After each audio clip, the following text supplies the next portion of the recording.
बिस्मिल्लाहिर्रहमानिर्रहीम अस्सलाम वालेकुम वरहमतुल्लाहि वबरकातुहू।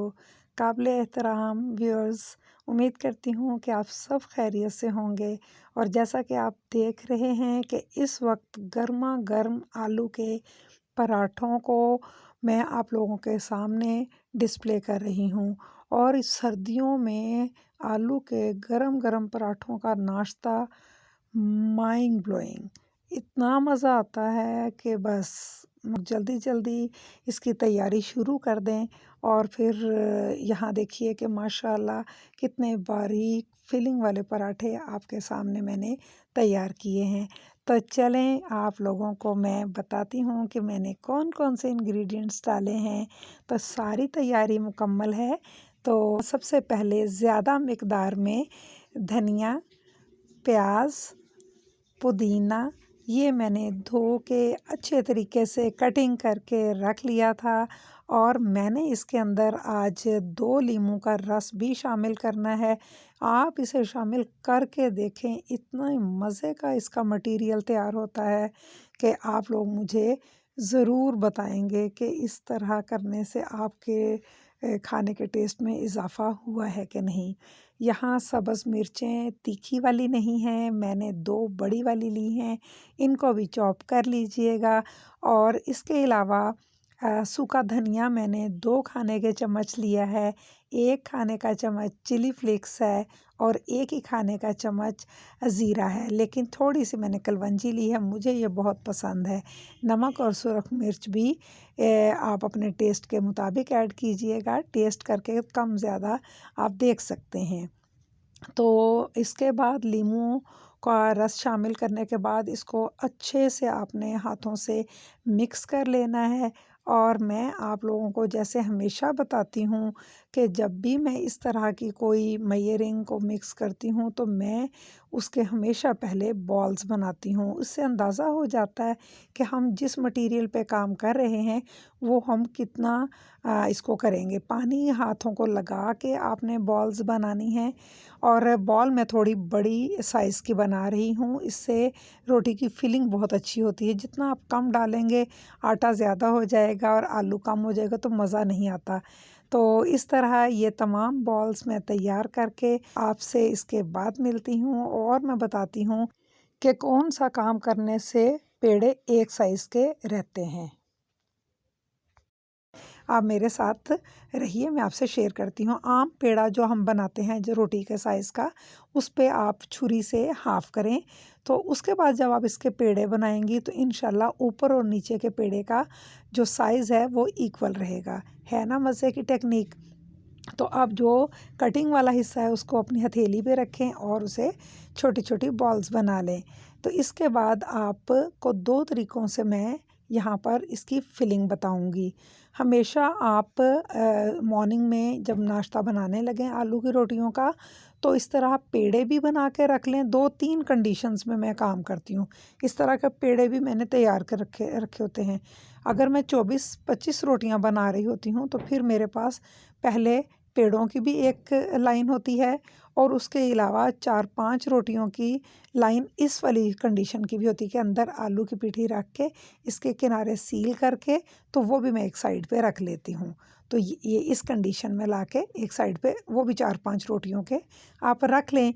और इस तरीके से अगर आपने एक ये बनाया, एक मैं आपको ये वाला तरीका बता देती हूँ कि आप पहले इस तरह इसको किनारों को थोड़ा सा प्रेस करें और इसके बाद हल्का सा खुशका लगा के एक बना लें। और इस तरह इनको दोनों रोटियों को सेम साइज़ में रोलिंग पिन से इस तरह छोटी छोटी रोटी बनाएं। और इस तरह भी आप इसके ऊपर आलू का मटेरियल रख के पहले आप उसको क्या करेंगे, मटेरियल रखेंगे, फिर उसको अपने देसी घी या ऑयल के साथ उसे प्रेस करेंगे। हाथों को इस तरह वो मटेरियल लगता नहीं है। तो आप इस तरीके से इसको अच्छे से फैला दें। और दूसरी जो रोटी आपने बेली हुई है इस तरह भी आप कर सकते हैं। ये तरीका भी बहुत ही अच्छी रोटी बनाता है। तो अगर आप इस तरह की प्रैक्टिस करें तो यूँ आप सारी रोटियों को इस तरह बना के पहले रख लें और उसके बाद आप जब यहाँ से उठा के रोटियाँ बनाएंगे तो आपकी रोटी बनाने की स्पीड भी बढ़ जाएगी और आपके खाने वालों को जल्दी जल्दी रोटी भी मिल जाएगी। ये सारी बात हम लोग चूँकि प्रैक्टिस कर चुके होते हैं, तो इसलिए मैं आपके साथ इसकी जो डीप बात है वो कर रही हूँ। और आप लोग इसको सुनने के बाद जब अमल करके देखेंगे तो इंशाल्लाह आप बहुत जल्दी बहुत अच्छी रोटियां और बहुत स्पीड से रोटियां बनाने वालों में शुमार हो जाएंगी। तो यहाँ पर देखें कि मैंने इसे मुकम्मल तौर पे बेल लिया है। आप जितना चाहें रोटी को यहाँ पर बेल लें। मैं आपको एक बात बताऊं कि अगर आपका आटा फ्रेश गूंदा हुआ और वो बहुत अच्छा है, जिसमें हल्की सी कह लें कि वाइट आटे की आमेज़िश भी होनी चाहिए, और साथ में वो आटा ना तो बहुत नरम गूंदा हुआ हो और ना ही बहुत सख्त उसकी डो हो, तो एक मीडियम सी उसकी जो है डो की कंडीशन होनी चाहिए। तो उसके बाद आपकी रोटी टूट ही नहीं सकती। सवाल ही पैदा नहीं होता कि आप रोटी को जितना मर्ज़ी बड़ा करें। देखिए, अब मैं ब्रश से उसकी हल्की सी ग्रीसिंग कर रही हूँ और अब मैंने उसके ऊपर रोटी डाली। जब आपकी रोटी थोड़ी सी ठहर जाए और उसके ऊपर एक शेड सा आ जाए, तो अब आप उसको पलट दें और उसके ऊपर मैं तो देसी घी और ऑयल दोनों को मिला के लगाती हूँ। इसकी वजह क्या है? इसकी वजह ये है कि इससे ऑयल पे जो धुआँ है वो बहुत ज़्यादा नहीं उठता। अगर आप खाली देसी घी से बनाएंगे तो बहुत ज़्यादा धुआँ जो है वो आता है। तो इस तरीके से दोनों चीज़ें जब आप मिक्स करके लगाते हैं, रोटी इतनी ठहर जाए तब आप उसको ऑयल लगाएं और फिर आप उसको पलटें। और स्पैचुला मैं बहुत समझती हूँ कि ज़रूरी है आप स्पैचुला यूज़ करें। इससे आपके हाथ भी नहीं जलेंगे और आपकी रोटी हर तरफ से बहुत अच्छे से कुक भी हो जाएगी। और अब ये पराठे बहुत बारीक माशाल्लाह बन रहे हैं। मैं आपको इसको लास्ट पे दिखाऊंगी, नरम और यहाँ पर बारीक। ये पराठे आप जब नीचे ऊपर रखेंगे तो वो नरम हो जाएंगे, और अगर आप इन्हें अखबार पे फैला के रखेंगे तो फिर ये रहेंगे। तो अगर आप साथ साथ देते जाएंगे तो खाने वालों को क्रिस्पी मिलेंगे, लेकिन अगर आप एक पराठे के ऊपर पराठा रखते जाएंगे तो इस तरह फिर ये सारे बहुत ही जैसे टिश्यू की तरह नरम होते हैं ना। ये देखें, जैसे मैंने सारे रुमाल के ऊपर पराठे रखे हैं, ये इतने नरम है इस वक्त। तो आप एक सीज़र लीजिएगा। बात डेकोरेशन पे पहुंच चुकी है, तो देखते हैं कि हम इसे कैसे डेकोरेट करते हैं। सबसे पहले इनको आप कटिंग कर लीजिए और उसके बाद ये वाली साइड अंदर करके और यहाँ से आप इसको रोल करना शुरू कर दें। मैंने रात में ही प्याज के रिंग्स काट के रख लिए थे और उसके बाद मैंने सुबह उन्हें टिश्यू से ड्राई कर लिया है। तो अब मैं आपको दिखाती हूँ कि इस रोल के ऊपर रिंग चढ़ाने के बाद जब हम इसको रखेंगे तो इसकी लुक बहुत ही अमेजिंग हो जाएगी। और जब आप इस तरीके से आप डिस्प्ले करेंगे अपने फैमिली मेम्बर्स को, तो वो उनका नाश्ता करने को तो जो दिल चाह रहा होगा, उनका खुशी, उनकी जो चेहरे पे खुशी होती है वो भी देखने वाले होगी। तो आप इस तरह उन्हें कर दें फैमिली मेम्बर्स को।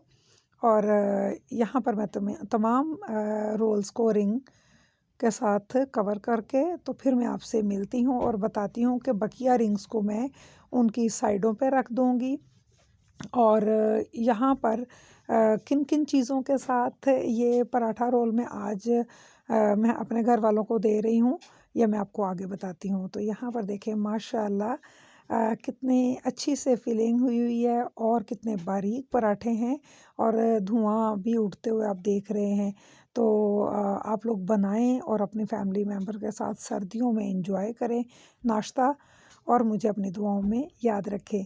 तो यहाँ इन तमाम चीज़ों के साथ मैंने आज केचप, अचार और आलू हरे की चटनी जो मैंने थोड़े दिन पहले बनाई थी वो भी। तो चलें, इसी के साथ मुझे इजाज़त दें। मिलते हैं किसी नई डिश के साथ। तब तक के लिए अल्लाह निगहबान।